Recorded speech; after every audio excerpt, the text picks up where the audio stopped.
All right, let's talk real estate in 2026, because if you're trying to buy a home right now and you're using a 2019 playbook, you're already losing. Inventory is still tight, but it is improving. Rates are hanging in the mid sixes to the low sixes, and it recently hit 5.99. And every good house needs to be approached like a playoff game. But here's the controversial truth. This is no longer about finding a house, it's about winning offers. Think of today's market like the postseason.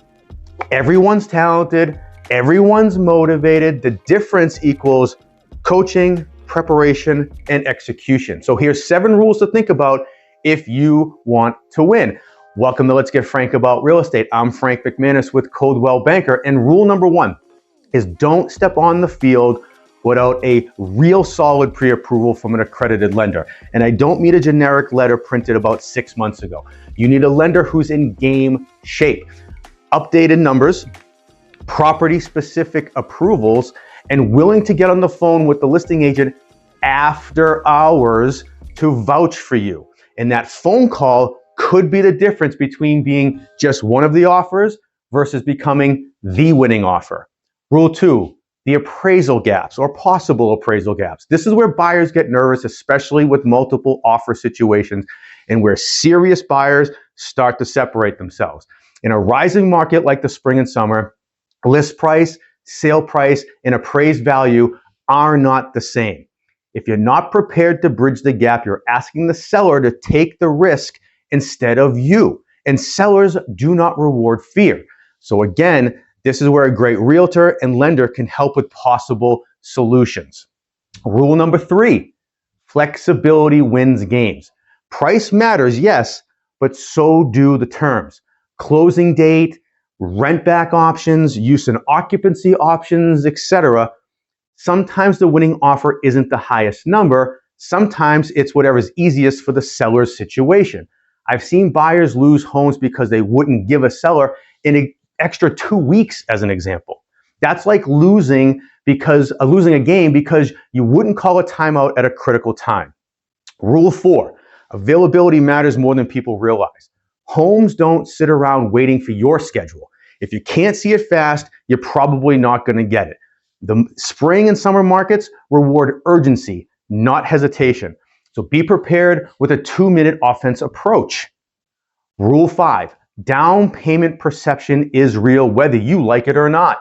A stronger down payment signals strength.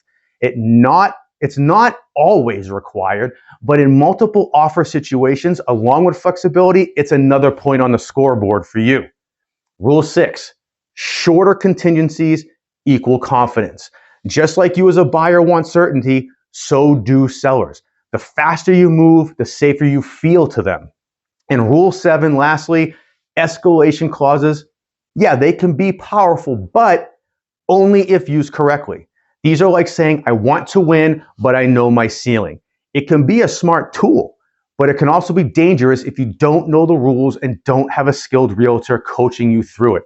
And let's be honest, if a house is priced right, it's probably going to sell over asking. So the question isn't if, but rather at what price.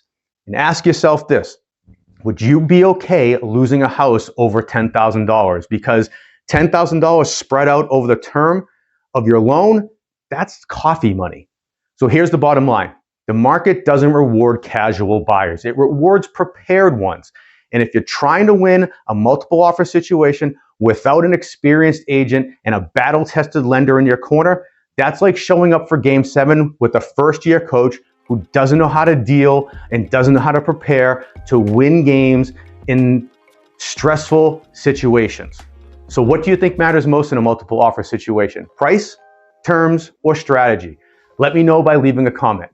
And if you want help building a winning game plan before you step onto the field, DM me or email me directly at frank.mcmanus@cbrealty.com. As always, I sure hope this does help you. And for over 400 more videos like this with tips on all things real estate, please go ahead and like, follow, share, and subscribe to any of my social media pages. I thank you so much for watching, and until next time.